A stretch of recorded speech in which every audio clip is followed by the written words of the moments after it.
We welcome you inside District Semifinal Thursday here on the OH.Report. A Northern 10 clash to determine who will go to a Division IV District Championship game. It's 5th-seeded Mohawk, it's 2nd-seeded Seneca East, and it's coming your way on your smartphone, TV, PC, tablet, any smart device you have, and it's coming your way next.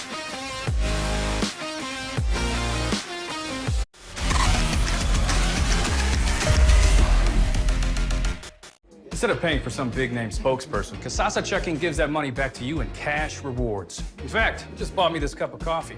See how that works? Amazing! Free checking, cash rewards.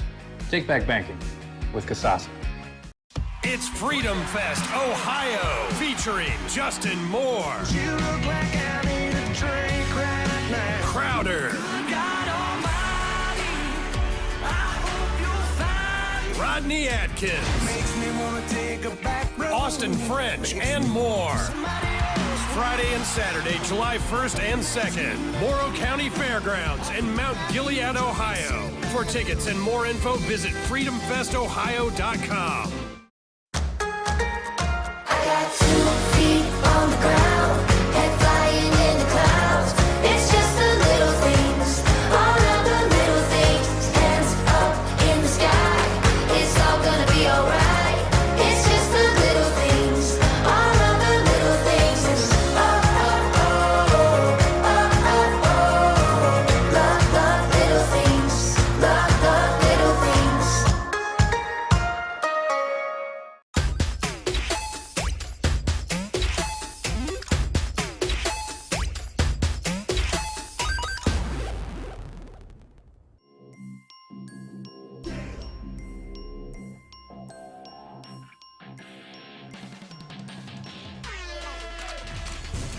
And where? What do you say? The exclamation point on the night for Maurice Ware.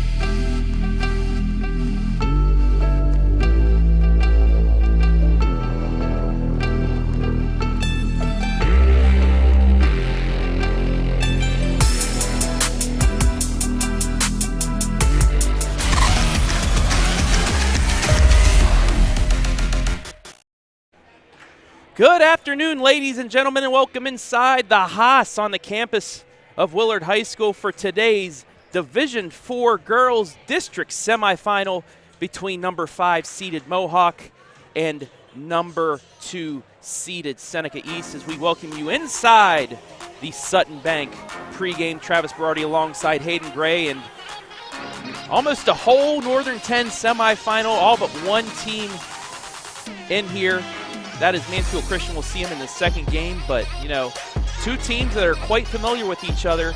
Mohawk and Seneca East. Lady Tigers swept the season series. They won their last meeting 41-38, but these have been close games, Hayden.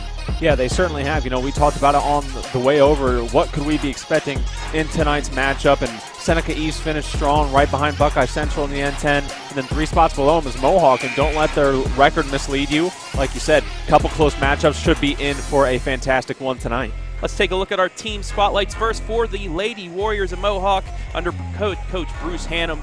13-11 overall. They finished 5th in the Northern 10, 7-7.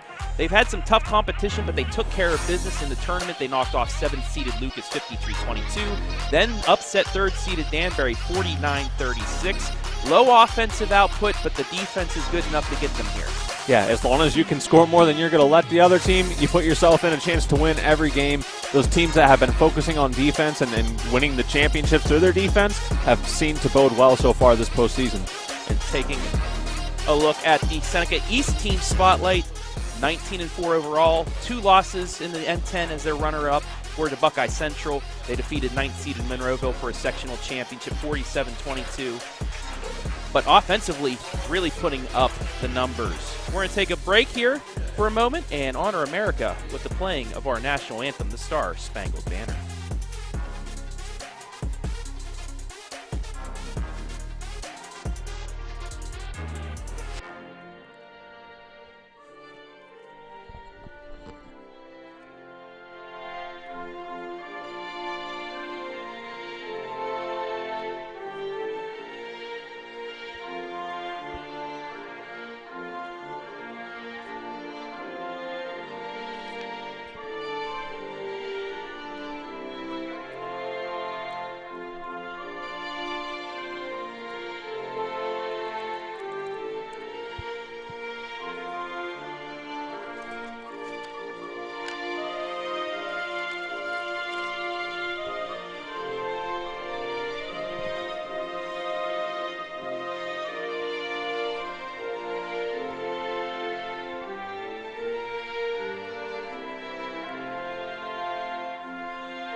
Back up here courtside for our pregame show, and let's get back to our team spotlight. Seneca East, Hayden, you know, a bit better at the offensive side. Their defense just as good as Mohawk. Field goal shooting, though, 37%, which is pretty decent, but they have some leaders in the Northern 10. They do, and in scoring, they have McKenna Depinet, just 4th in the league. She averages 15 points a game. Right below her is Amelia Boyes, 12.7 points per game. So they get it done, and they do it efficiently. Like, we took a look at those field goal percentages. They know how to get points. They know how to get good, clean looks. They're not going to rush those shots. Yeah, and these two teams, you know, it's funny how this works out in Division IV to where it's mostly Northern 10 that makes it in, but we will see the Mansfield Christian Lady Flames later on. Let's take a look at some of the player spotlights. First for Mohawk and Emily Klopp. D4 All-District 6 second team, 8.5 points per game, 9.6 rebounds, and 3.6 blocks. The leader for this Lady Warrior squad. Yeah, a leader for sure. She's one of those players that almost gets you double digits in 2 categories. You always like to have one of those out there on the court, a dynamic playmaker, and just been a leader overall for the Warriors who, like we said, you got to have that underdog mentality, and so far she's been one of the leaders keeping the team morale high and able to get them here to the semifinals. And taking a look at the player spotlight for the Seneca East Lady Tigers, McKenna Depinet. First team All District 6 in 21 games, 15 points, 4.5 steals, 2.5 rebounds, and 1.6 assists per game. Another leader in the Northern 10.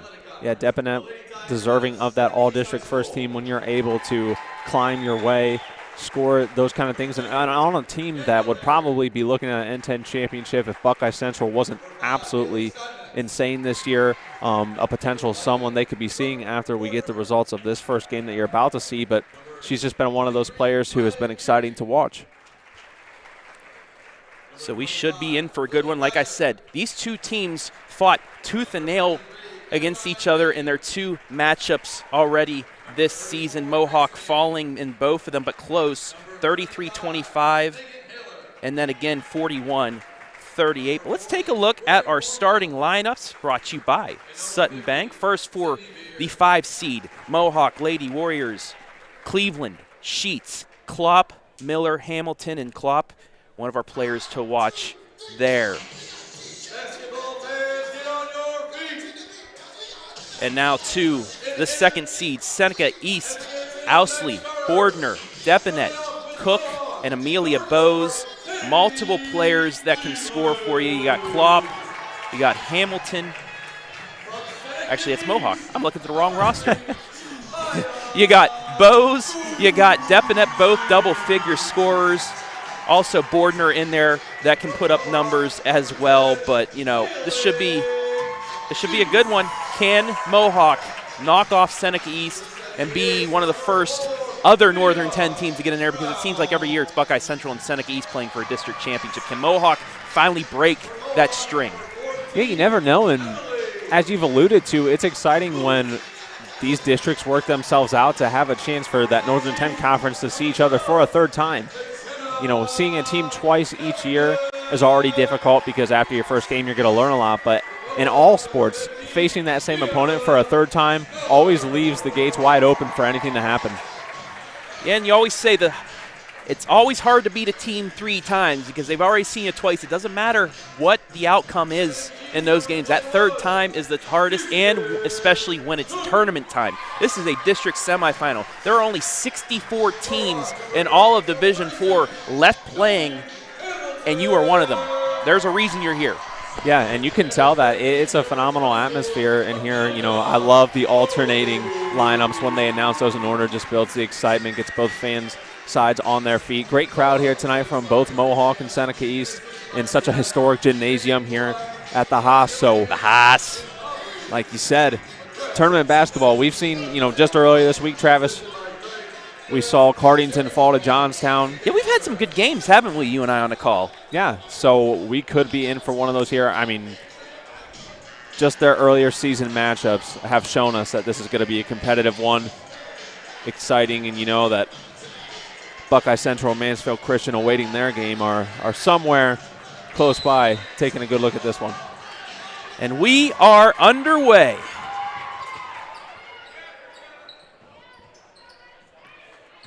Winner gets the winner of our second game, Buckeye Central and Mansfield Christian.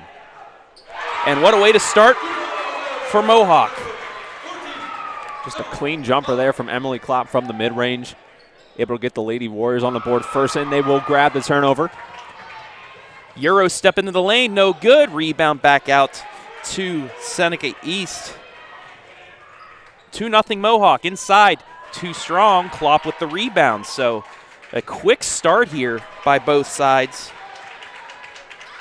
with Mohawk taking the early advantage. And we'll see if they want to continue to run the offense early on through Klopp. Looks like she has a bit of a mismatch inside. Not too large, but she does have a height advantage. Cleveland inside turns it over. Back out comes Seneca East. That's Brooke Bordner. Now works it around left side to Maya Ousley. Quick ball movement just inside the three-point line. Good. That's McKenna Depinet. And you don't want to give her that space. We talked in the pregame about what good of a shooter she is, able to take advantage, and Seneca East will grab the turnover. Depinet driving into the lane, puts it up. Yes. Crafty move from McKenna, able to dodge the traffic, work her way in. And then good defense, knocking the ball out of bounds So we take a look at our first Frito Lay replay. Just reading it like a safety back there was Amelia Bose. Gets it to Depinet. She goes in for the bucket. Another turnover. Depinet is heading down the lane quick. Give her 2 more. Depinet forcing the issue. Gets another steal. Puts it up and in. Depinet up to 8 first quarter points. Every point for those Seneca East Tigers. Defense has been outstanding here in the last minute. We'll get a foul. So take a look at that replay. Just, good hands in there. Strips it out. There's Depinet. Takes it in for the bucket. Doing a nice job early on keeping those hands quick. They know that they're going to have to score and score in bunches to try and avoid keeping this one close. Brooke Wardner called for her first foul. First foul of the game. 2 minutes gone by here. 8-2 Seneca East out to a quick lead thanks to McKenna Depinet. And an unforced error. 5th turnover by Mohawk. Unfortunate one there as the ball rolled off the top of her foot. Avoidable, though. So we'll see how the Lady Warriors respond, see if they can settle down defensively. Look to work it inside, but they turn it right back over. Now they're working with numbers. Wanted to get it into Cook, but good hands by Mohawk. 3 in the air, blocked by Depinet. Still taken, though. That's Jolie Hamilton, kicks it out for 3, off the iron, no good. Rebound put back, yes. Great job from Klopp, their 6'3" junior. Doesn't give up on the possession, puts 2 back on the board. Offensive rebound cuts the lead to 8-4 here. 3 minutes gone by, opening quarter of this Division IV District Semi. Looking to go inside. They do. Kicks it back out. Depinet for 3. Swish. Couldn't ask for a better start for Depinet. Every point still early in the game, 11 points. Great start for McKenna Depinet. 11-4, or I should say McKenna 11, Mohawk 4. Inside, mid-range jumper off the back iron, no good. Rebound back to the Lady Tigers. Quickly ahead. Inside, kicks it back out. Depinet, she's going to try another 3. Can she get it? No, too hard. Rebound out the Mohawk. Bit of a heat check there for McKenna. Definitely. Lady Warriors with a chance to slow things down, and they're fighting for those looks, taking some bad bounces. See if they can get 2 or 3 here. Klopp blocked. Back comes Depinet. Into the lane, forces it up. She'll go to the line for 2. You take a look at the block and ensuing possession. Amelia Boyce with a big block that led to Seneca East, and Depinet at the line for a chance for 2 more. Monstrous block, and I talked about Klopp's height earlier. That was not an easy block. And a timeout. Good chance for Mohawk to calm the nerves here. It's very early, and as we talked about, it's the postseason. Emotions are high, so these are 2 teams that do know each other, just on a different court than normal. Coach take a chance to calm his girls down. So we want to welcome everybody in, watching live and free on the OH.Report this afternoon. Let us know where you're watching from. Give us a shout out. We'll shout you out. There's a lot of you watching already. The first of 2 we'll have for you here from Willard this afternoon. We will have Buckeye Central and Mansfield Christian after this one. It's going to be 25 minutes after the end of this game. There's no split sessions due to the upcoming impending snowstorm we're supposed to get. So we will have that for you 25 minutes right after the end of this one. As McKenna hits the first of 2 free throws. Got them both. 9-point advantage for Seneca East. Mohawk needs an answer here. 3 in the air. There it is. Good answer. Bailey Sheets now on the board. Clean look for Sheets. You could tell that one from this angle. We're at a perfect angle to see that one. Came off smoothly, off the hands, great form. Gets her team right back to 6. As you see in the back, top right corner, Buckeye Central has arrived. They get the winner of this one if they can knock off Mansfield Christian. That shot too strong. Mohawk again with a chance to cut into that deficit. And they will go to the line. Shot early into the possession, but able to find your way to the line. And there you get one more good look at that swish 3. Depinet called for the foul. First free throw, no good. That's Jolie Hamilton.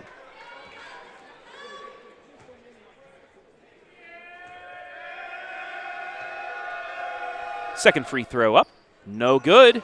Offensive rebound, though, by Klopp, but throws it away. Tough position for her. She got the offensive rebound, but was off balance. That'll be the 6th turnover so far by Mohawk. Yeah, no one home for Klopp. Bit of a slip over the Depinet in the corner. Tried to force it inside, almost lost it, but goes right back to her. Working it inside. Amelia Bowes, no good. Back comes Mohawk. Cleveland loses the handle. Ball on the ground. That's going to be a jump ball and a change of possession. Struggle for either team there for about the past 15 to 20 seconds to keep control of the ball. Very fast pace of play. But as you said, the jump ball will give possession back to the Lady Tigers. 2.5 minutes left here. First quarter, 13-7. Second-seeded Seneca East leading 5th-seeded Mohawk. Working it around. Owsley. Now the Depinet. 2-3 zone now for Mohawk. See if the defensive adjustment brings any more success for them. Cook. Back out to Astley. Telegraph turnover. Into the lane. Layup blocked. Owsley makes up for the turnover with the block. Right side. Depinet's going to try another 3. Yes! Boy, oh boy. All 16 points here have come from McKenna. She averages 15 per game so far through this point, so already over that season average. Cleveland, right side to Hamilton. Looking to force one up, instead gets it back to Cleveland. They will pull it back out under 90 seconds left here, quarter number 1. Seneca East student section starting to get into it, forces some more pressure. Almost a turnover, and that should be, no. They said it wasn't controlled after the turnover. So no backcourt violation, and Mohawk will reset. Trailing by 9 here with 65 seconds left in the quarter. Hamilton looking inside, instead will get it back out to Cleveland. Now Seneca East working a bit of a zone themselves, a 2-3. Hamilton almost lost the handle. She'll take it into the lane. Get it to Klopp. Nice bucket. Nice pass there. I'm telling you, they got to keep looking Klopp's way. She's having what she wants, those open looks in the paint. So far, it's brought success. Another turnover for Seneca East, so another chance before the buzzer for Mohawk. Possibly get this into double digits in the 2-possession game at the break. Left side, 3 in the air. Swish. Cleveland rocks. Woo. See what I did there? I did. I like that. And I'm sure those Lady Warrior fans like that as well. 16-12. Can Seneca East answer before the quarter ends? We'll see. Bordner. Left side to Owsley. Now to Depinet in the corner. Gets it. Elbow shot. In and out. No good. Rebound Klopp. And that's how the quarter will end. Nice job by Seneca East to cut back into the lead. Your score after 1. 16-12 in favor of Seneca East. We'll take a break, be back with quarter number 2 in this Division IV District Semifinal, live and free on the OH.Report.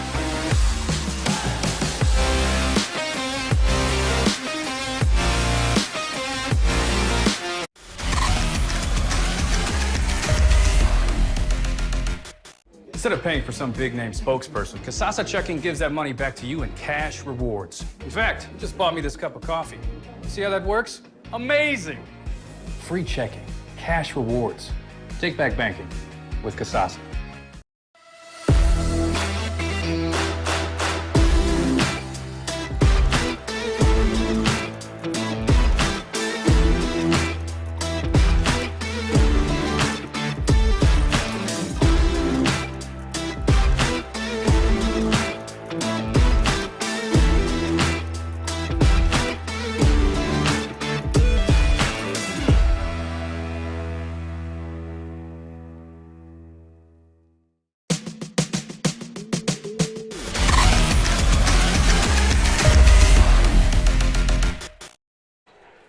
One quarter in the books here in this Division IV District Semifinal from Willard. Your score after one.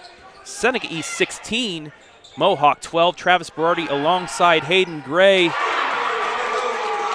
And Bailey Sheets hits her second three of the night. 1 point game just like that and a travel. Mohawk will have a chance here to take the lead as we start quarter number two. And what a way to start quarter number two, Hayden. And it's a game of runs and momentum as well. You want to get it on your side. And if you can do that, I mean, we saw earlier this week Johnstown was down early for most of the game, put together a good string of points and defensive stops. So we'll see if Mohawk can replicate that same template here. They'll slow things down. Sheets. Left side to Cleveland. Back over the Sheets. She'll try another three for the lead. Off the front iron. No good. Offensive rebound, though. Ooh, a big flop onto the floor. Air ball. Seneca East gets possession, and then we'll get a foul on Klopp. A lot of contact here in quarter number two, Hayden. I think so, and you could almost see some flashes of that in the first quarter. You could tell this officiating crew tonight was going to let them play a little bit more physical, obviously familiar conference opponents. Intensity is going to be high. Owsley for three, too strong. Tried to get the offensive rebound, but it bounces out of bounds. It'll go back to Mohawk. And right now, I think the next task for Seneca East is finding someone to get the ball to go through the hoop other than depping it. Not that it's been bad. They obviously hold the lead, but just for confidence, you want to find other ways to score, have some of those girls see it go down so that it's not all falling on her shoulders. Kirsten Cook checks back in for Seneca East. They had a comfortable lead. They had it to 9 points midway through the quarter, but Mohawk fighting back. Unable to score there, though. Depinet with the rebound. She'll take it into the hole, put it up too strong. Right back into the hands of Mohawk. Almost went coast to coast. She turned on the afterburner, shows us that quick burst of speed. Just too much on the layup. Ball nearly stripped out of the hands of Cleveland, but she gets it back. Nice pass to Hamilton. Now inside, wow. Count it, and a foul. Talk about an explosion of energy. Take a look at that replay one more time. Phenomenal passing, puts it up, draws the contact, and one. Mia Miller. Mia Mai.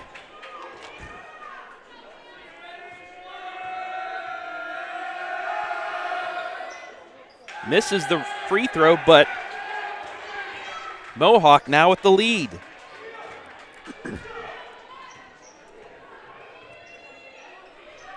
That foul was on Kirsten Cook, her first, team's third.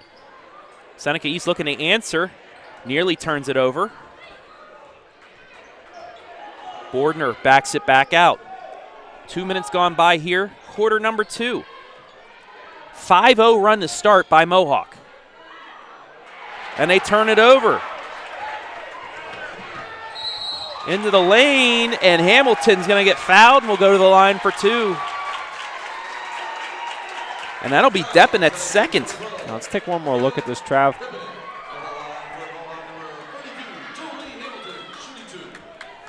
I guess it was that shoulder contact. It's a big one still with 5:40 to go already. Her second foul, as you brought up.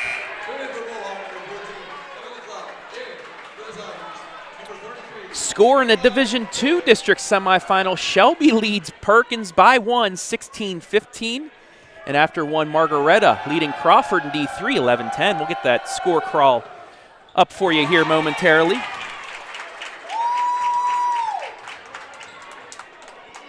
Hamilton hits her second. It's 18-16. Another turnover by Seneca East. And another foul. No, they're going to call a walk. Oh, excuse us. So right back. Yeah, they thought about a foul. Had a quick discussion and going to give the ball back to the Seneca East Lady Tigers. I think both teams have really settled in now. Play is becoming a lot more difficult to get open looks, but there's one just a little bit too much. Those shots are tough, too. When you have no backboard, it's hard Yes. to determine. If you're not exactly on, it'll be tough to get that to go. Seneca East making it difficult for Mohawk to bring it up the court, but they will.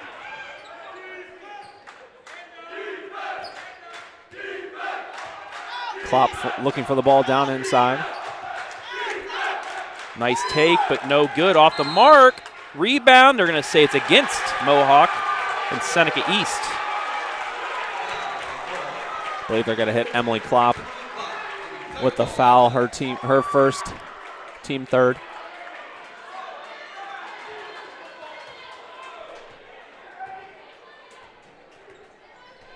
Now we'll see if Seneca East, how they can respond, how they can get their offense going with Depp in it, taking a break on the bench. Bose can't get it. Back out to Bordner. She'll try to drive. Left side. Bose once again. Bordner into the lane, puts it up, in and out, no good. Rebound, Mohawk. And another foul. The play has become very physical, as we just alluded to a few moments ago. No one in the bonus yet. That's going to be Bordner's second. 5th team foul now against Seneca East. So we hit the midway point of quarter number 2.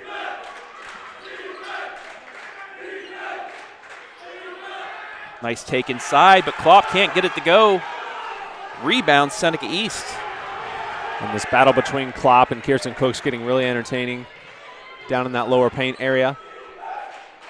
Bordner, deep three off the front iron, no good. Klopp with the rebound. Bit of a scoring freeze by both sides. It remains 18-16. Lady Tigers yet to score here, 4.5 minutes into the quarter. Yeah, and as you mentioned, that Depinet could almost maybe hear you, Travis, checking her way back over to the scores table. Sheets gets it stripped out for a second. That'll go out of bounds. He'll stay with Seneca East, and it will allow McKenna Depinet to come back in.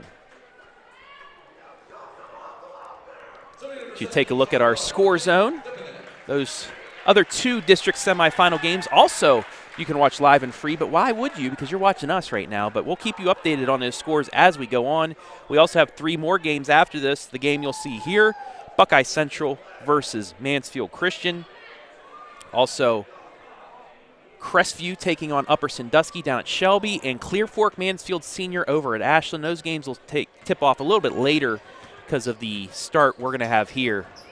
Not a split session here. I don't think in Shelby either. No, Shelby will not be a split session either. So those games will go on about the same as ours. The one up at Ashland, that will take a little bit longer. That game won't start until 7:30. But we got all the action for you today and for the rest of the week right here on the OH Report. Ball knocked out of bounds by Seneca East. It'll stay with Mohawk.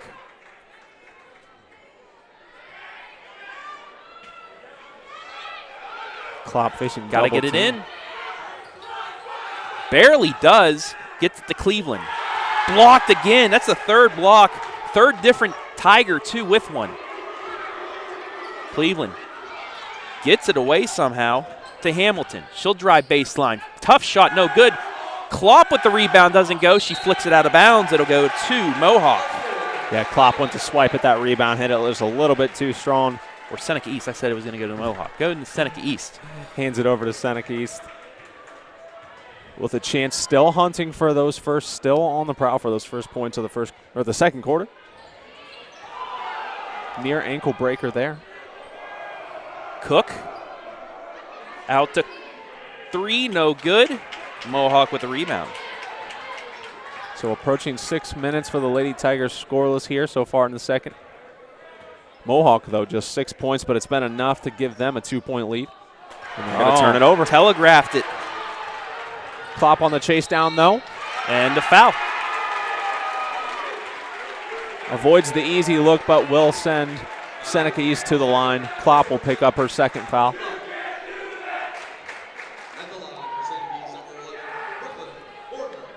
Brooke Bordner to the line for 2. Shoots 63% from the charity strike. First one's good.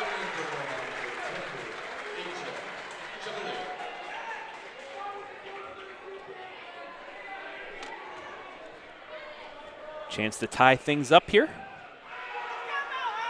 Got it. 18 all. Good job from Bordner. Get this one squared away back at 18. We'll see with 2 minutes to go who's going to be able to get the advantage. Right now, Mohawk just needs to focus on getting that ball across the court. Hamilton across the timeline. Looking for Sheets does. She tries a 3 off the front iron. No good. Nearly a long rebound, but into the hands of Seneca East. Back they come. Bordner. Right side to Depinet. Now to Owsley. Inside. Spin move from Bose. Puts it up too strong. Good post move. Just too much strength on the shot. Hamilton. So we come up on 90 seconds left in the half. Gets it to Miller. Miller turns it over, and then we'll get a foul.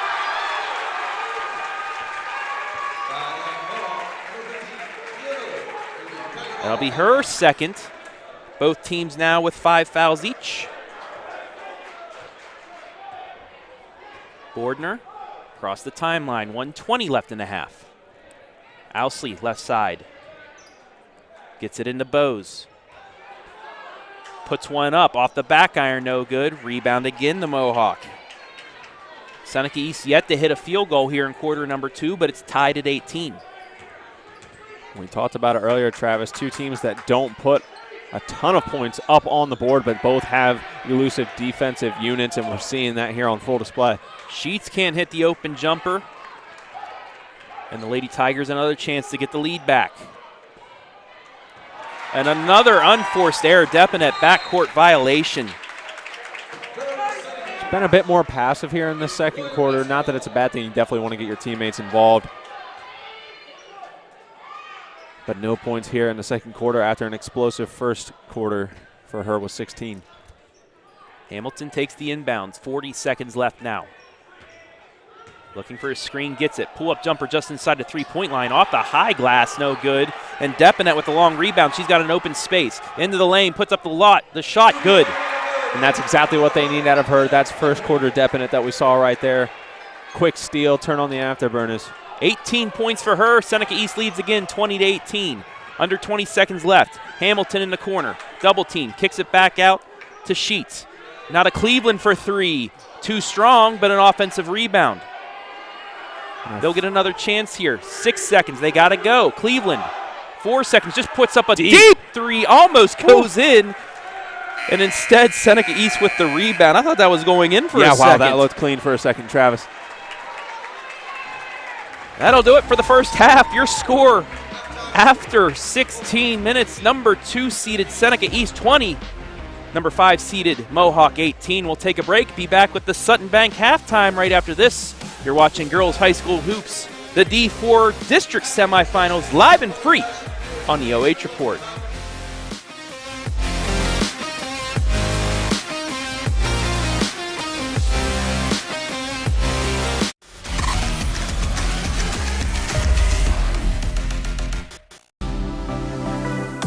Hi, I'm OH.Report founder Brian Skoronsky, and you are just watching live and free Girls High School Hoops exclusively on the OH.Report. But stick around, the halftime show is next, including stats, analysis, and so much more, including the second half on the way.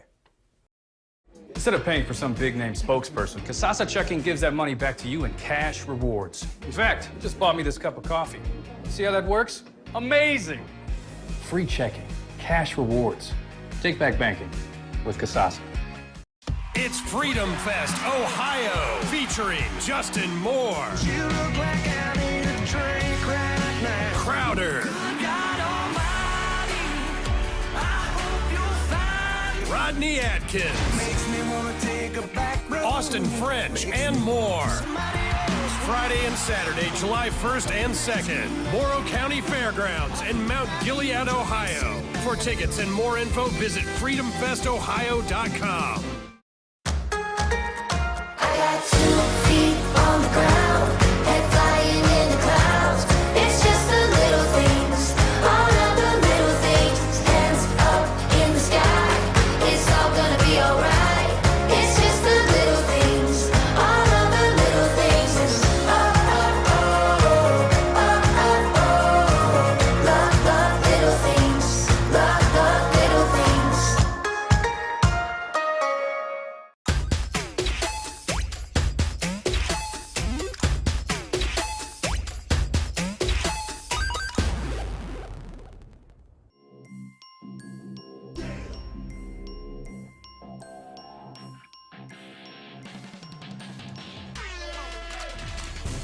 And where? What do you say? The exclamation point on the night for Maurice Ware.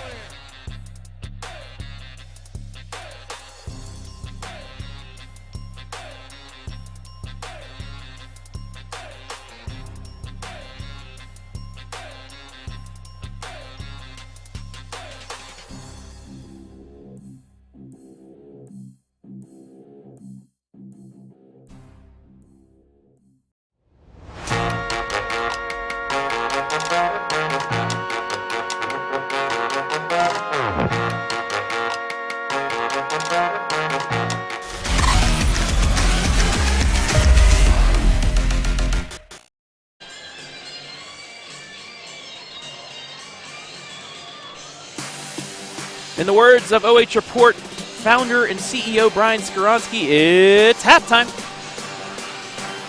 With your score after 2 periods, 20-18 in favor of Seneca East. Travis Berardi alongside Hayden Gray here. And Hayden, you know, it looked like Seneca East was going to pull away early on. And then Mohawk just had an answer, especially defensively, on the defensive side of things. Yeah, just a 4-point quarter for the Lady Tigers. Definite did find her way to the line and get 2 points, but no field goals for them there in that second quarter. And Mohawk, it's not like they dropped they had a 20-point second quarter either, but they did enough to make this one competitive, and it's going to be very physical and defensive, I believe, in the second half. I think both teams have felt more comfortable with the defensive adjustments they're making, and certainly has us squared away for a good one. Let's take a look at the halftime stats brought to you by Sutton Bank. 20-18 your score. Both teams 7 field goals each. Mohawk 1 more 3. They're out rebounding Seneca East 17-10, but they're just some of those offensive rebounds are just not able to put back up and in the bucket. Both teams 5 fouls, both teams 8 turnovers, and the difference 4 for 4 from the line. Seneca East only 1 of 4 for Mohawk. There's your difference. Despite having 1 more 3, it's 1 more extra point. Seneca East 4 of 4 from the line. Yeah, that is obviously the difference maker that stands out. They've been able to do a nice job going 100% from the line. Mohawk only 4 free throws as well, but they just need to do a better job of being able to take advantage of those. But as you said, in that rebound battle, Emily Klopp for Mohawk been doing a nice job grabbing a ton of those second chance boards, just struggling to get it back up. And trust me, she's been battling down there with Kirsten Cook from Seneca East. It's really entertaining to see that battle going on. Just overall, a very competitive second quarter. And I think, this one might be one of those that's going to be neck and neck going to the fourth. So, we're going to take another break. And when we come back, we will have second half action here from the Haas on the campus of Willard High School. We'll be back right after this, live and free on the OH.Report.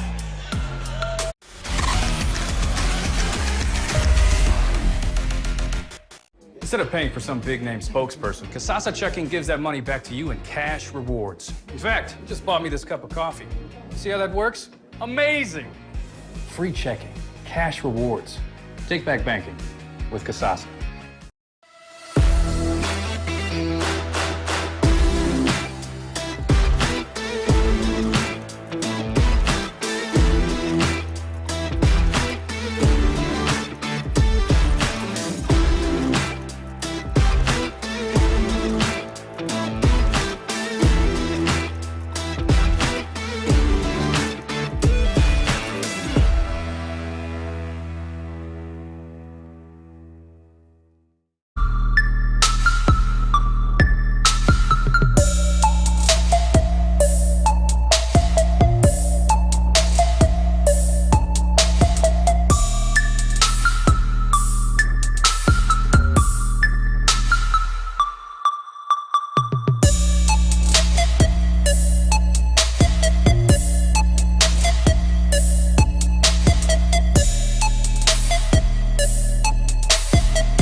Back here on the Sutton halftime show. Travis Berardi with Hayden Gray. And Hayden, what would you like to see from both sides coming out of this second half? First for Mohawk.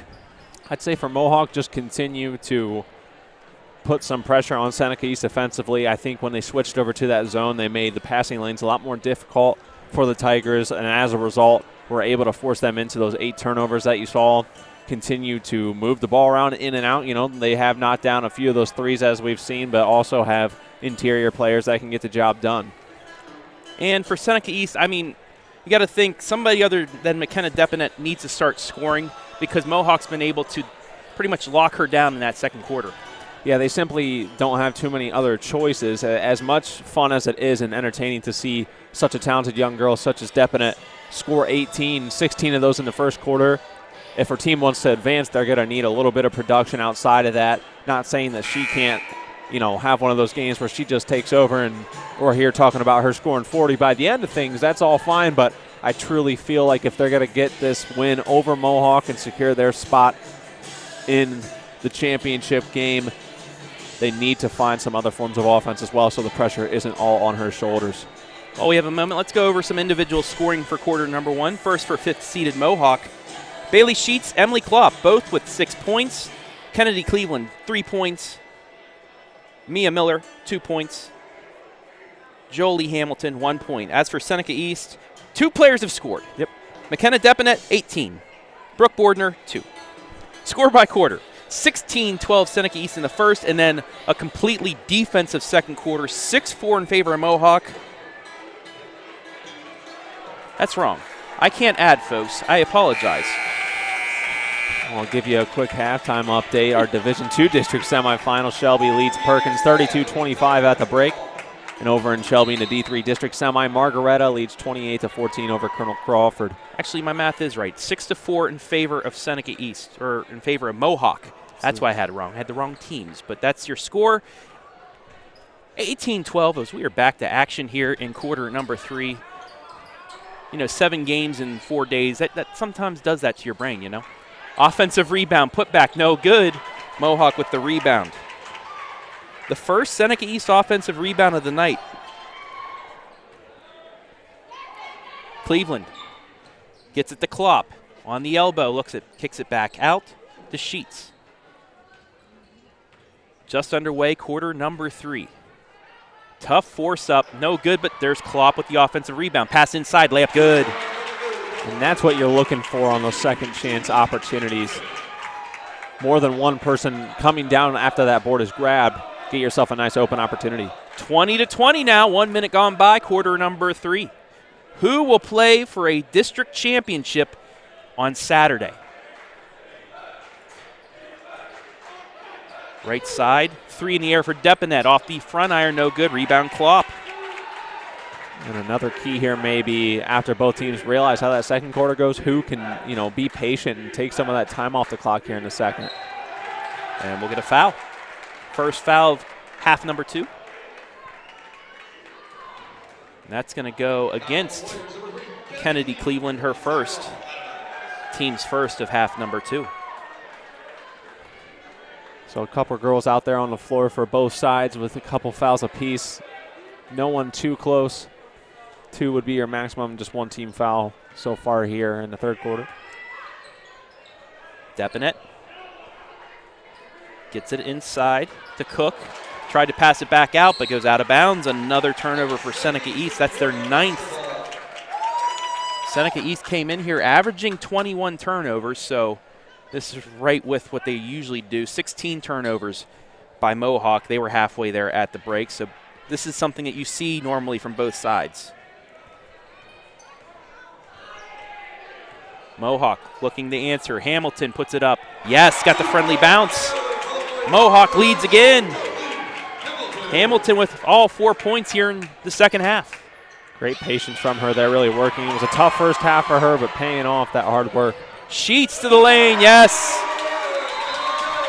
Timeout, Seneca East.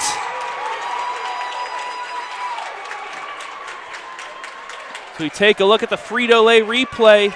Sheets pretty much given to her, and then she takes off to the bucket. A 6-0 run to start. And once again, Mohawk in control, 24-20. Yeah, I think a right decision there from Coach Don Vogt for the Lady Tigers, getting a quick timeout. 2 minutes into this third quarter. It's kind of how we saw the game begin for Seneca East. Scored first, was able to turn some turnovers into fast break opportunities and jumped out to an early lead. So reminding them it's just a 4-point game. Reminding them, there's a quarter and a half to go. Relax, take a deep breath, get back out there, get some points this series. In Seneca East, they have other scores than Depinet. Bose 12 points, Bordner 7 points, Owsley a 5. So they have players that can score. They just need to see the ball go through the hoop. And I mean, Mohawk would know, as best as anyone being within the conference that Depinet is their main source of offense, but that didn't slow her down in the first half. So would like to see her, as often as she can get in looks like this. Depinet into the lane, forces one up, but she's going to be fouled. And there wasn't much contact, but when you see the swipe down at her chest, they're going to call that every time. So you take a look at the replay.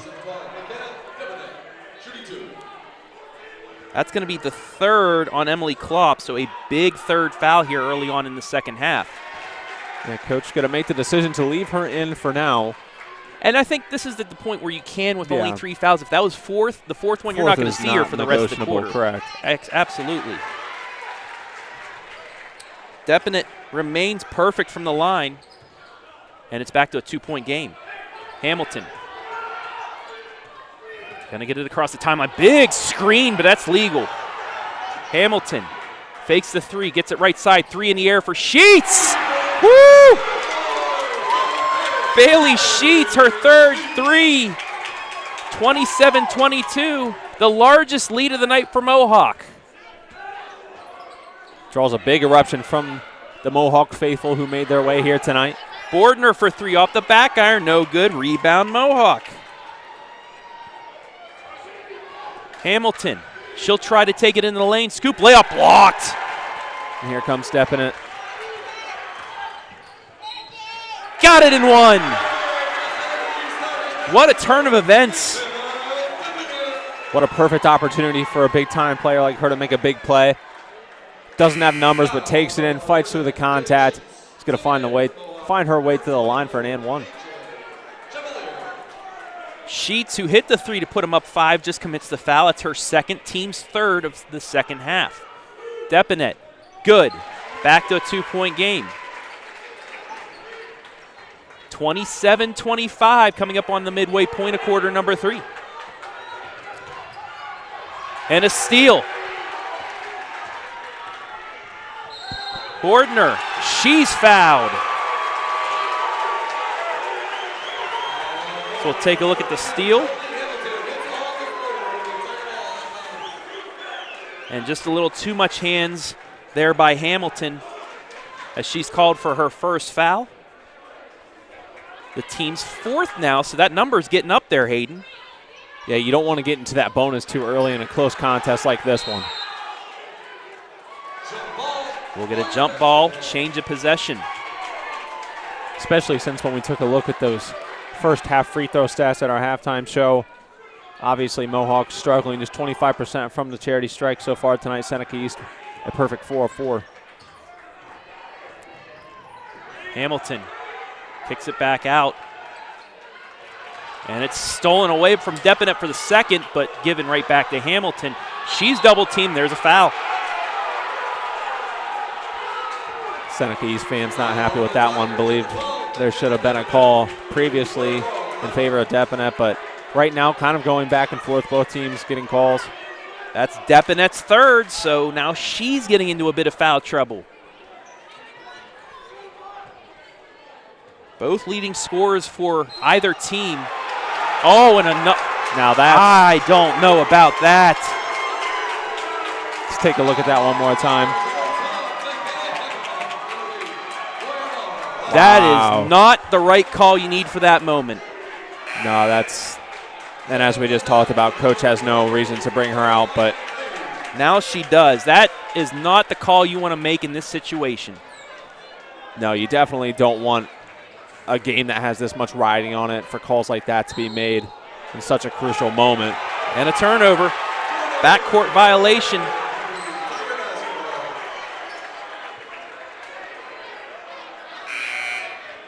Like we said, it's not negotiable picking up that 4th foul. And for a girl that has 23 of the team's 25 points right now, it definitely hurts.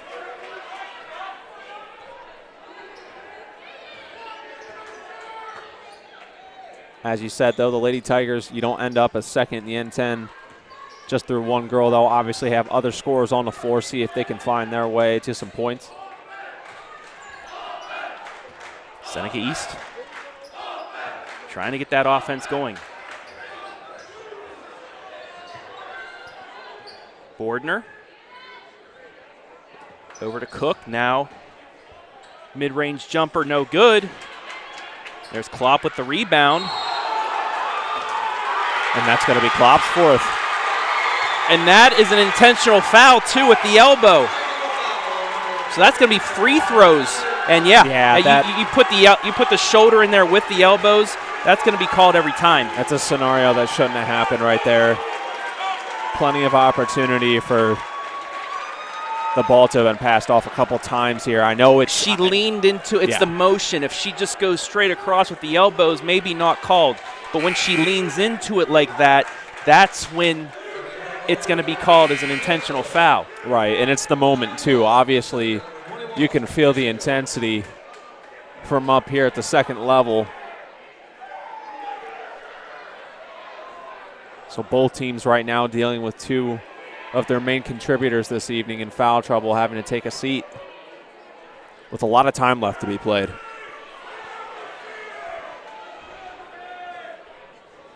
.306 left in quarter number 3.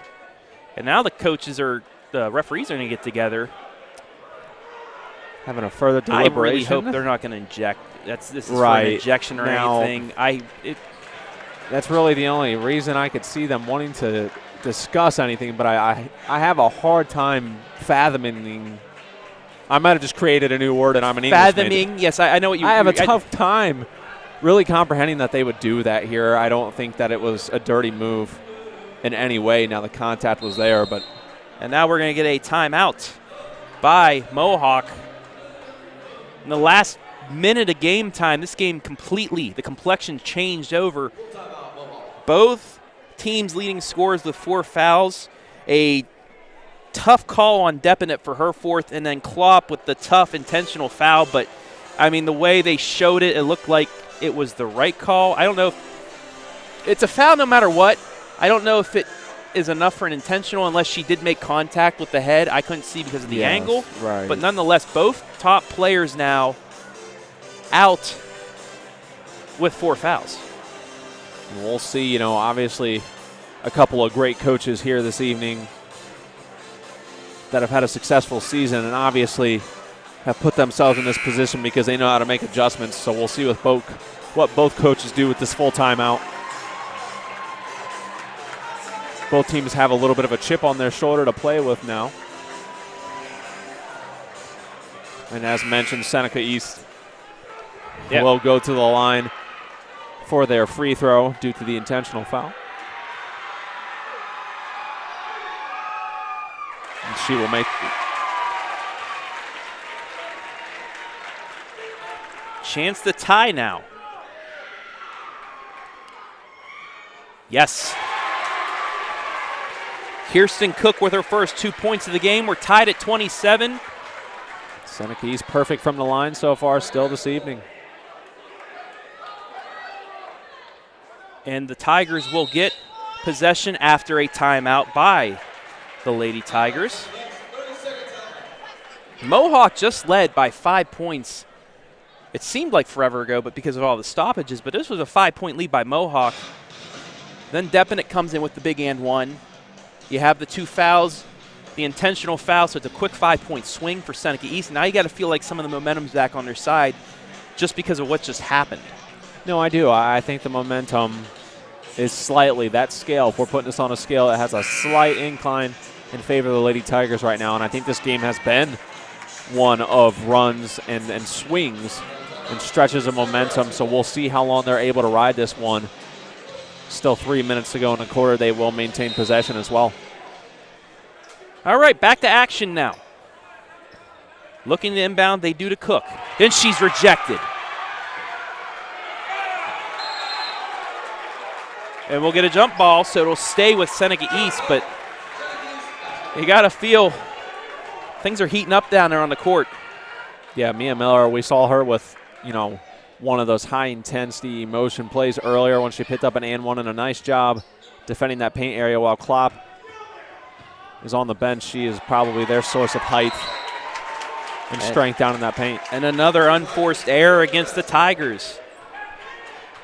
27-27 your score here, under 3 to go in quarter number 3. Both teams' best scorer on the bench with 4 fouls. Who will step up for either side? Hamilton looks to go to the lane. Scoop layup blocked.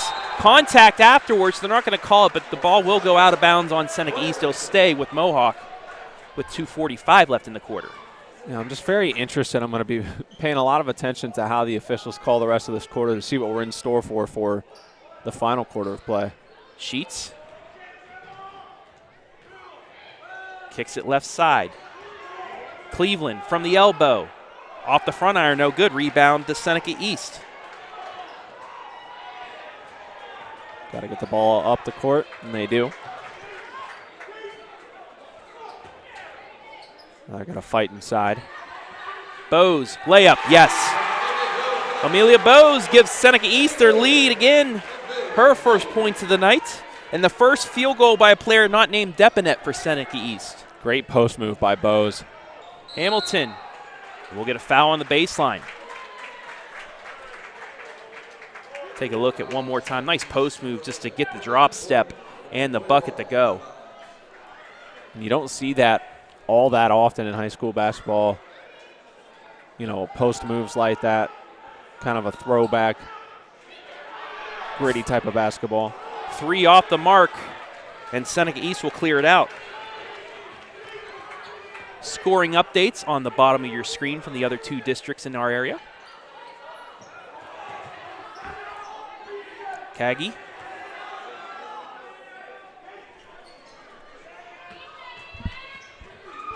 On the elbow, we'll back it back out. Inside the Cook, back out. Owsley for three, swish. Definitely the largest shot of the game for Seneca East so far. Gets it back up to a 5-point lead. Big bump there. That's going to go against Bordner, be her third, but Owsley gives Seneca East a bit of cushion. You know how that one had to feel good right in front of the home side, home student section. Big eruption from the crowd. Gotta say, great crowd in here for this first one. Excited to see how many will stick around and combine then for the second game as well.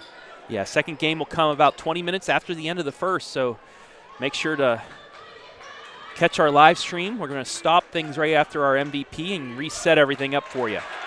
Turnover and a foul. It's going to be Cleveland's second. 11th turnover against Mohawk. And now Seneca East for the remainder of the game will be in the bonus. Mohawk just 2 fouls away. 2 fouls that they'll have to earn to get in the bonus as well. So could be in for a free throw battle in the fourth.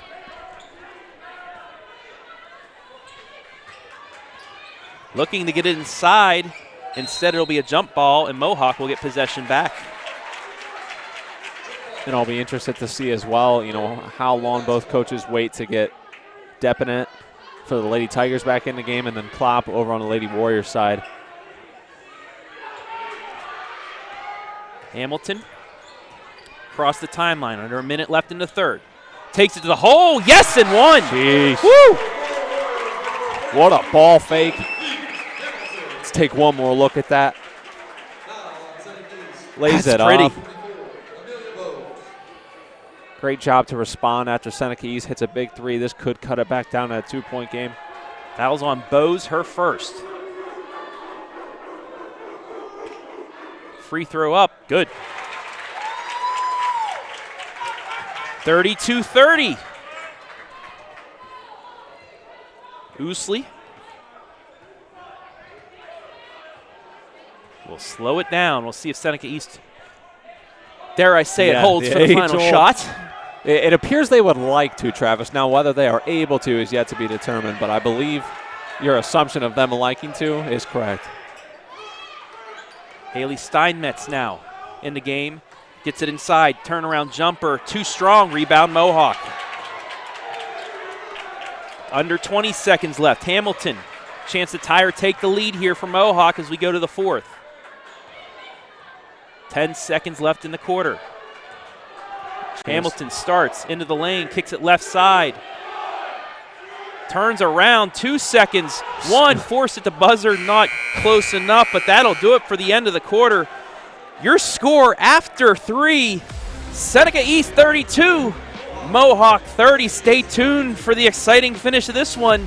D4 District Semis, who will play for the championship on Saturday. We'll find out right after this, live and free on the OH.Report.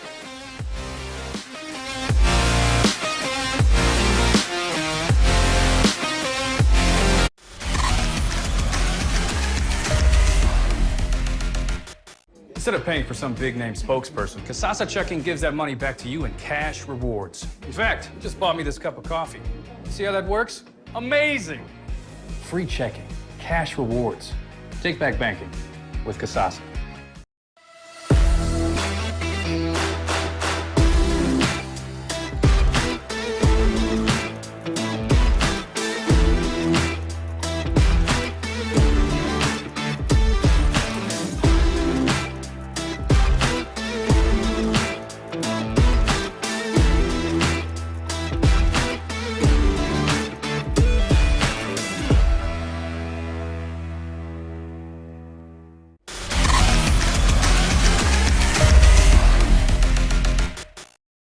In the words of OH.Report founder and CEO Brian Skoronsky, it's money time. Fourth quarter action underway.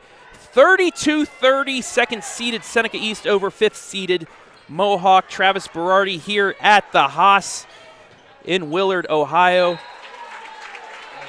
with this district semifinal action. Just a reminder, about 25 minutes after this one, we will have top-seeded and state-ranked Buckeye Central taking on 4th-seeded Mansfield Christian in the other district semis. So a lot of basketball left for us today here on the OH Report. That'll be a kick, and it'll stay with Seneca East. But the big story of this one, Emily Klopp, McKenna Depinet for both sides, 4 fouls. The question will be, when will they come in here in the fourth quarter? And that's a decision I'm sure happy I don't have. You know, with your season on the line, with both sides facing tonight being their last game, it's a tough choice. Sure, the coaches have their ideas of when they'd like to get them back in, though. Kirsten Cook holding things. And as I always say, shot clock fans, look away. We're going to slow things down here.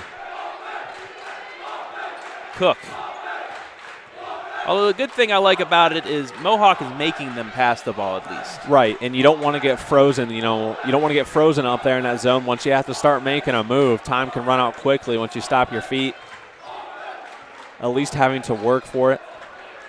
Ousley brings it back out front. Over a minute gone by here in quarter number 4. Nearly turned it over, but they get it back to Ousley. It's a good decision, too, because I'm sure Mohawk, you know, wants to play a little bit, not hesitant, but relaxed because they don't want to send Seneca East to the line. Bose kicks it back out. She'll get it again. Spin move, layup blocked, but that's a foul, and she will go to the line.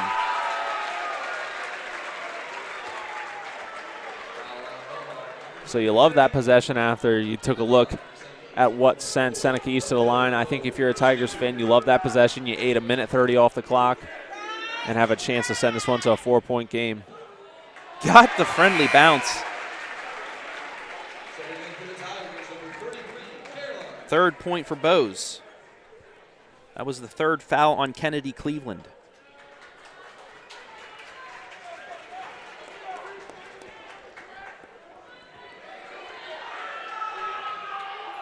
Misses the second. Rebound. Back out. No. Is it going to be a backcourt violation? No, because they did not have contact with it. So Seneca East going to have another possession here. And that hurts. Another opportunity for them to eat more time. Caroline Kagi gets it to Ousley. Now to Bose. Forces one up. Got the bounce. Big time paint play for Bose. Able to get it back to 5. Largest lead since a few moments ago at the end of the third. Rejected by Bose on the other end. And then a foul. Seneca East will go to the line for a 1-and-1. Great sequence of events there. Just take a look at that good paint play from Bose. And then on the other end, gets the job done, gets the ball back for a squad, and now they have a chance to extend their lead to 7.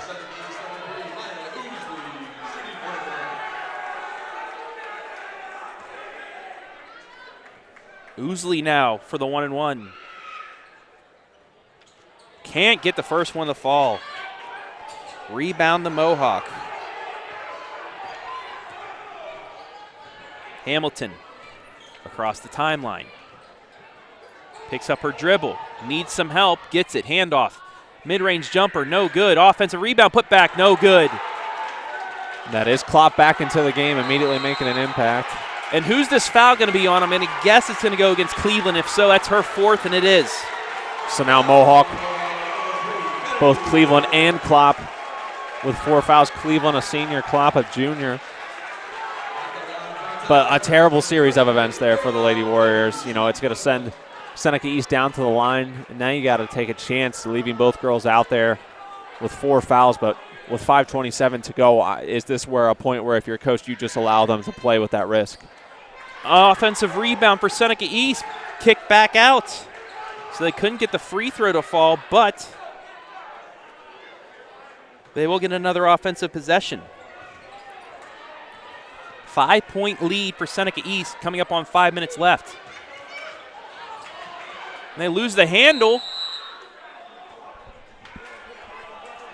Jump ball, it will go to Mohawk. Warriors finally get a chance to get the ball back on their side.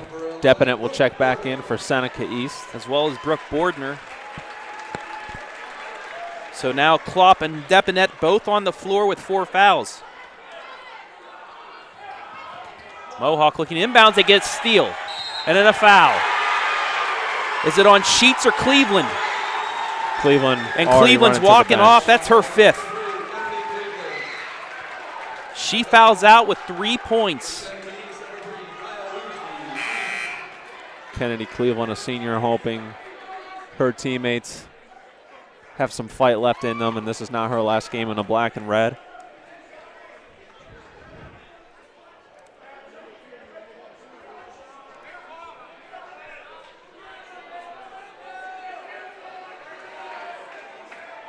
Still some discussion here from Mohawk coaching staff,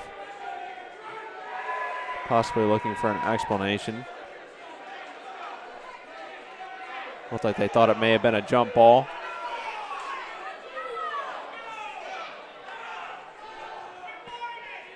Now pointing at the scores table, a little bit frustrated with the possession arrow.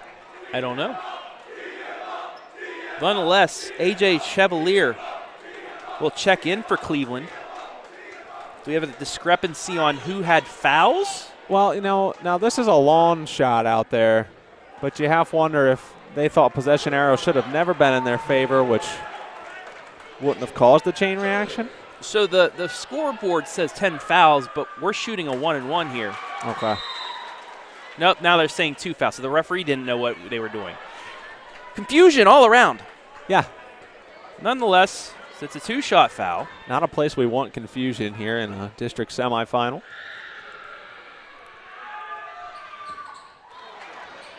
Oosley misses both. Mohawk down 5 with 5 left. Hamilton gets it off the Sheets. Loses the handle, knocked out of bounds. It'll go to Seneca East. Another turnover, the 12th by Mohawk. No, so they're saying it wasn't a foul, the 5th foul on Cleveland. Wow. She's coming back in. Okay. I'm not even going to begin to try and comprehend it, folks. Cleveland's in the game. So that was only 4. Maybe they were a bit frustrated with they incorrectly had her down, her number of fouls. Nonetheless. Turnaround jumper, no good. And a foul the other way.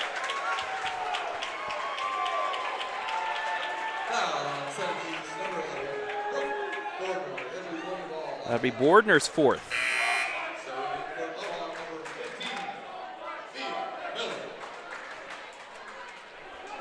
Mia Miller will check back in.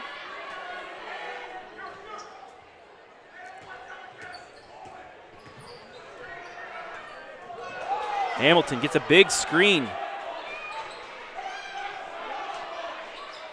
Gets to Cleveland. She takes it in. Layup shot too strong. Offensive rebound. Kick back out. And another foul. And we'll have a 1-and-1. Fouls on Cook, her 2nd. Do have an updated score from the D2 district semifinals. Shelby leads Perkins 43-38 at the end of 3.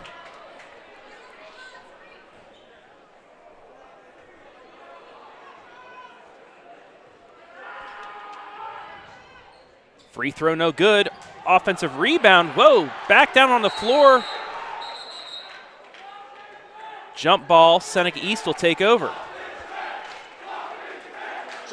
Sigh of relief there from Mohawk as Klopp was, mixed in that pile. Still playing with 4 fouls herself.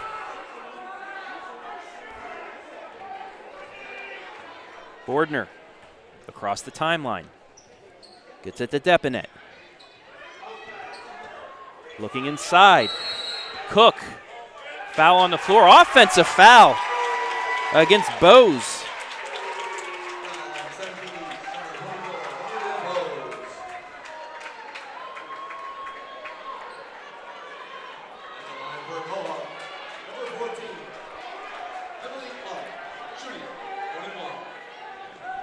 I was about to say, that's a player control foul. You don't get free throws off of this. That was an offensive foul No free throws on that. We'll Oh. count towards the number, but that's a turnover only. Hamilton across the timeline. That's going to be an offensive foul. And that's going to be 5 on Klopp. We'll see. To be determined. They're going to get her on the trip. So I'm pretty sure that's her 5th. Yeah, well, we will find out for sure, folks. It does appear as though Klopp will be done for the evening. So with 3:53 remaining, it's 35-30 Seneca East. They get possession. Bordner across the timeline. Gets it to Oosley. Kicks it back to Bordner inside to Cook. Now to Bose. Layup, yes. Great job by Bose. I mean, knowing that Mohawk cannot afford to foul you right here, keep feeding that interior. Hamilton. Into the corner for Chevalier. Back out to Cleveland. She'll try a 3. In and out, no good. That ball was 3/4 of the way through. Now we near 3 minutes to go, still a 7-point game. Somehow gets it inside, but we'll get a timeout.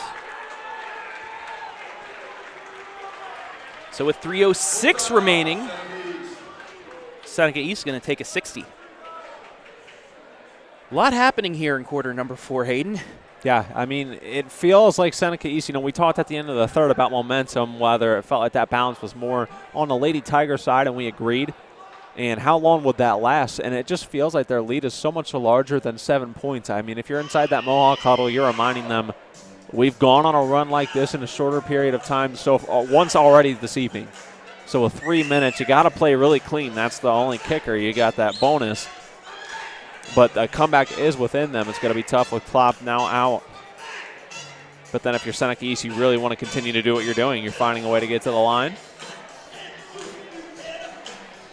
I want to remind you to stay tuned after the game for our Sutton Bank Player of the Game. A few more updates for you. Shelby now leads 50-47, just a 3-point game with 4 minutes left to go. I hear Sandusky Perkins actually did hold a momentarily lead, so the closest game Lady Whippets have seen in a long time, and then Margaretta leads over Colonel Crawford after 3. Inbounds, no good. Offensive rebound. Kicks back out.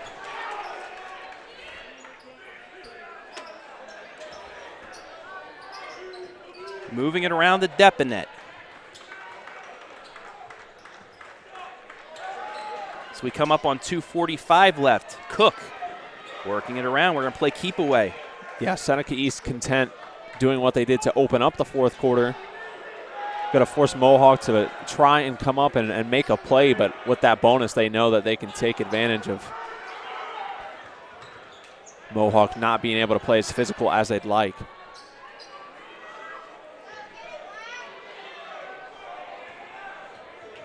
Coming up on 2:15 now. Skip pass into the corner. Works it around. Now to Bordner. Nearly got stripped away, but she'll get it right back up. There was that moment you're looking for if you're the Lady Warriors, and then they're going to go ahead. That'll be the third on Sheets. 2 fouls. 2 foul shots coming up. And a full timeout.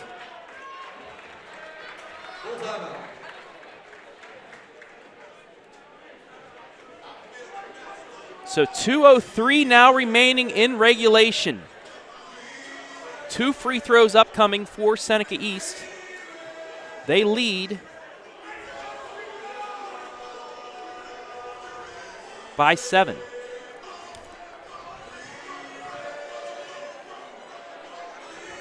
Folks, Mohawk, they're going to have to hit their shots. I mean, they're going to have to hope there's some misses on the free throws. yeah, I mean, they don't have much of a choice at this point in the game. 2 minutes left to play. Kennedy Cleveland hit a couple three-pointers during the game, missed one just a few moments ago, so maybe they'll try and get some ball screens set for her, try and get her off a pass, and it's got to be quick. And I just, I can't help but continue to think the amount of fouls has just been the real kicker for them. Seneca East has their handful as well, so maybe Mohawk, if they're confident in their defense, try and drive inside. You got to be confident in your free throw shooting then as well. But that is another option for them. But whatever they choose, they've got to find a way to score quickly. Taking a look at that D2 Shelby district, Ashland district, Shelby leading by 5 as they're trying to run clock as well. By 4. Something. They're leading. Free throw good. 8-point game. Bordner in and out, no good. Her first miss from the line. Mohawk trailing by 8 with under 2 to play. Forced up. So they will drive inside, and that will be a foul for Seneca East. It's going to be on Ousley. So now Cleveland will go to the line. Try their luck from the free throw line at first. Oh, that was all the way but down. Unlucky there. That was halfway down, rimmed back out. It's a tough break for the senior. Doing everything she can to find a way to cut into the lead. Does make the second. Back to a 7-point game.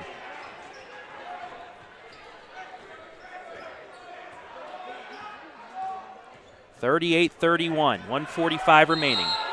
And a foul. That's going to be Hamilton's second.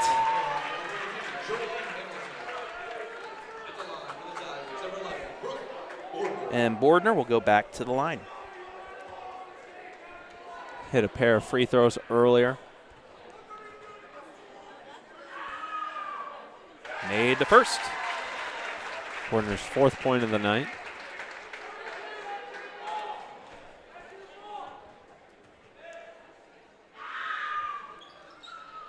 Got them both. 9-point lead again.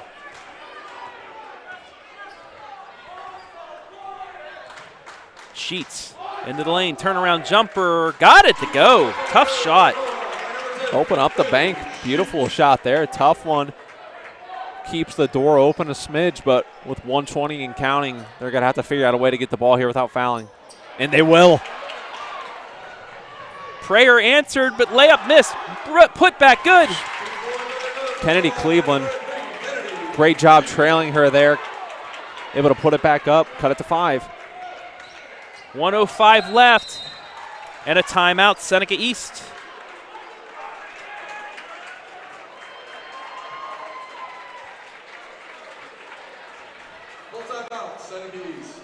So while we have a minute, Perkins trailing by 2 now. Shelby inbounding with 1:12 left. That on the main screen. On the side screen, you see our timeout here with 1:04 remaining. The other game, Margaretta has taken down Colonel Crawford 53-34.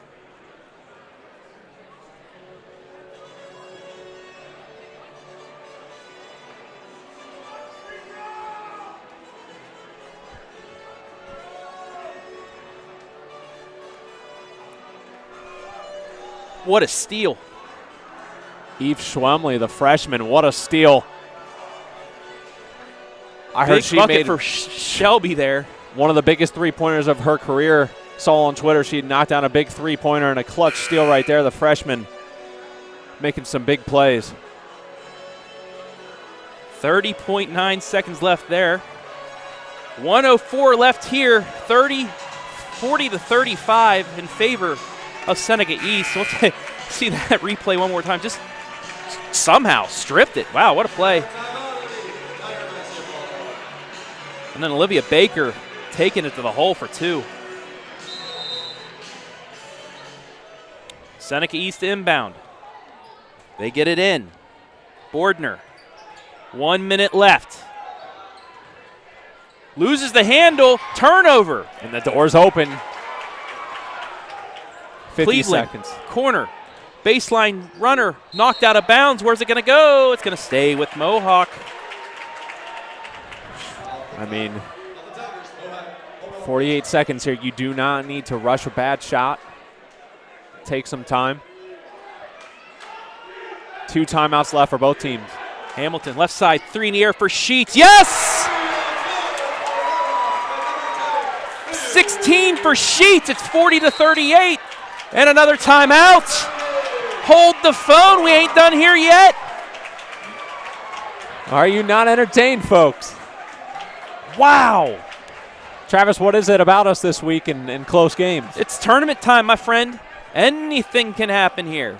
That's what I was going to say. You know, we're still 4 days away, 5 days away from March, but the madness is already well here in North Central Ohio. Well, we have a second. Let's go back to that Shelby game. Perkins shooting. Glued in. 1-1. Back to a 1-possession game there, but what an effort here by the Lady Warriors. They just won't go away. Balanced attack. 4 players over 6 points. Cleveland with 6. Klopp with 6. 16 for Sheets, 8 for Hamilton. 2-point game at Ashland. 2-point game here. Here we go. That's what it's all about. Seneca East will inbound the ball. They get it in. Nearly got a trap, but we'll get a foul. And now you're a bit more confident with that. You're okay with that a little bit more if you're Mohawk, because with a miss here, you keep it to a 1-possession game. Otherwise, you will have to try and do a little bit more work.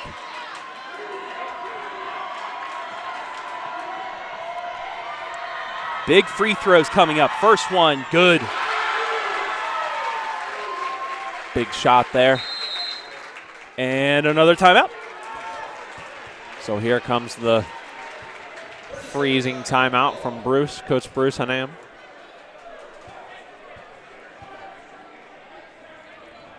Both of these games coming down to free throws. Yeah, you take a look over at our other game. Audie Albert with the biggest free throws of her life on the line right now. She's good on the first, the junior. McKenna Depinet still with 23 points. Brooke Bordner, all 6 points. She's 6 of 7 from the line, trying to make this 7 of 8 and a 2-possession lead. If you are leaving after this game, just let you know that it's getting a little bad outside. Slick out there. Be careful on your exit. Be careful on your drive home. So you take a look inside. Ashland Perkins puts up a 3, no good. And Olivia Baker's going to be heading to the line with 5 seconds left. Chance to make it a 6-point game and send Shelby to the district championship on Saturday. And in here, got a couple teams fighting for a district championship of their own. Third time these two teams have come down to the wire. Second free throw, 2-possession lead for Seneca East. 35 seconds remaining. Mohawk does still have a timeout left. Seneca East does not have any. Sheets to the lane, no good. A rebound to Seneca East. Mohawk trying to get the steal. They can't get it, knocked out of bounds, and a foul. Mia Miller's third. And it's a final. Shelby, top team in D2, remains unbeaten. Took the best shot from Perkins, but they hold off 56-52. Bordner hits the first. It's been clutch from the line so far here down the stretch. Second free throw. No good. Still a chance, 5-point game here, 10 seconds and counting. They got to get a shot off. Sheets forces a deep one. Off the front iron, no good. Defensive rebound. And that's it. Seneca East holds off Mohawk 43-38. They'll play for a district championship on Saturday. We'll take a break. Be back with our MVP as well as our final stats and analysis right here. You're watching Girls High School Hoops live and free on the OH Report.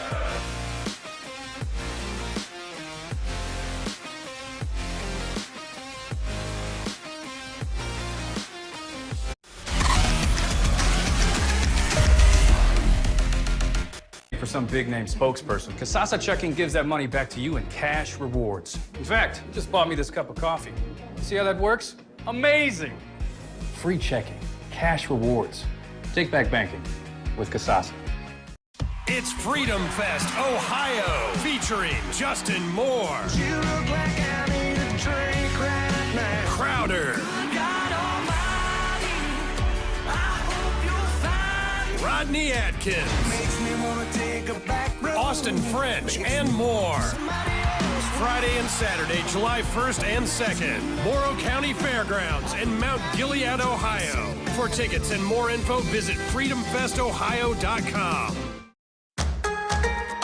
I got 2 feet on the ground, head flying in the clouds. It's just the little things, all of the little things. Hands up in the sky, it's all gonna be alright. It's just the little things, all of the little things. And oh, oh, oh, oh, oh, oh. Love, love, little things. Love, love, little things.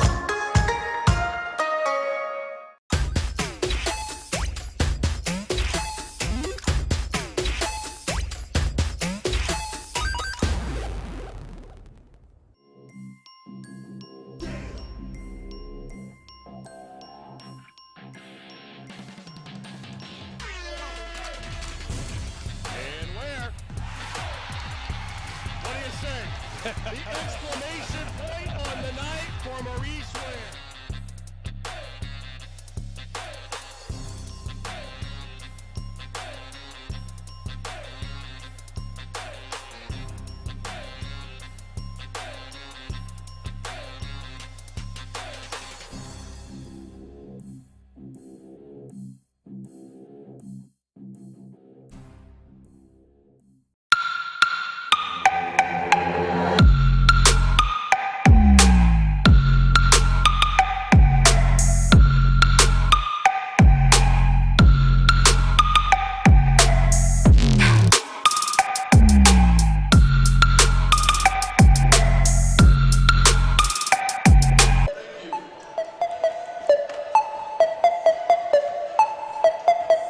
Welcome inside the Sutton Bank postgame.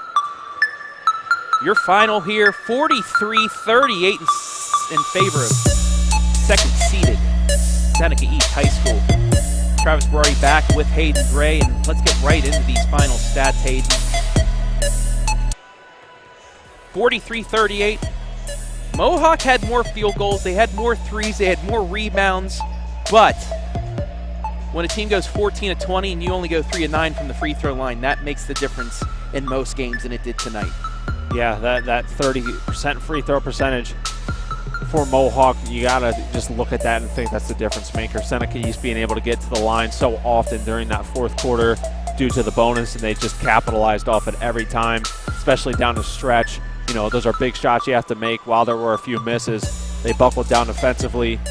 Mohawk made things very, very interesting. You know, tip of the cap for them, an incredible season. They've fought adversity and have really battled against teams that people just expected them to fall to. So, good season for Mohawk. Definitely want to be proud of. And Seneca East, fantastic performance for them, and they will be taking on the winner of our next game. But it looks like we have our MVP up here, Travis, so I'm going to go ahead and hand the mic to her. All right.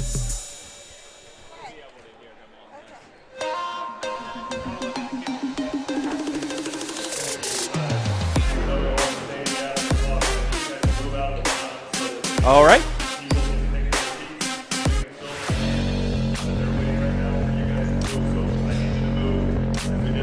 Time now for our Sutton Bank MVP, and that is McKenna Depinet. Game high, 23 points, 18 points in the first half. First of all, McKenna, congratulations. Thank you. This was a third straight time that you've had to battle Mohawk tooth and nail to get to the end. Just how much of a battle was it out there for you guys? It seemed like you had control in that first quarter, but then they really fought back and made it a game. I really did think we had it in the first quarter. I came out as strong as I could. I know the team was playing hard. We just couldn't get stuff to fall, which I think was the main problem, which let them think they could get in the game. They had a little spurt there, but overall we kind of just kicked it in when we when we needed to.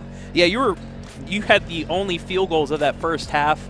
You had 18 points and then a couple sets of free throws. But what happened at halftime that got the other girls out there to start scoring for you guys? What was the changes made at the break? A lot of pep talks. We switched up what we were saying to do, I guess. It was originally run the floor, but we weren't getting much off that other than, I guess, my steals and kick-ups. So we switched up more and focused on the half-court game, and it started to work there at the end. Yeah, it did. It paid off. You guys hit your free throws down and stretch too. Brooke with 8 huge free throws in the second half. You're moving on to another district championship game. Yep. Either another rematch with Buckeye Central or if somehow Mansfield Christian can get the upset. But what's it going to take to win a district championship on Saturday? We got to string 4 quarters together.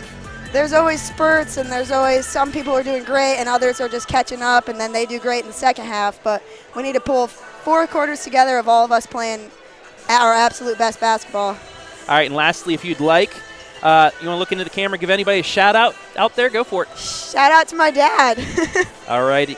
And here, the OH.Report MVP pin. Put that on your varsity jacket. Thank do whatever you want with it, but there you go. McKenna Deppinett, Seneca East, game high 23 points. The Lady Tigers move on to the district championship game. Congratulations one more time. Thank you.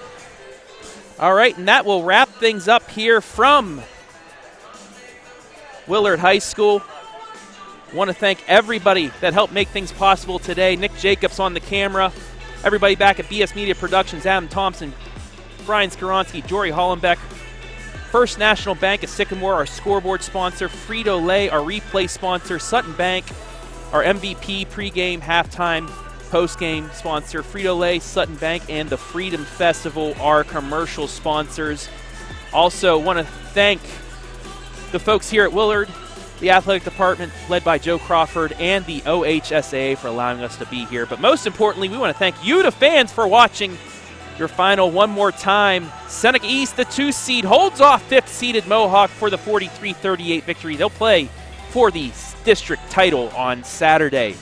For Hayden Gray, I'm Travis Berardi saying so long for about a minute and a half. We'll be back with district semifinal number 2 right here, live and free on the OH Report.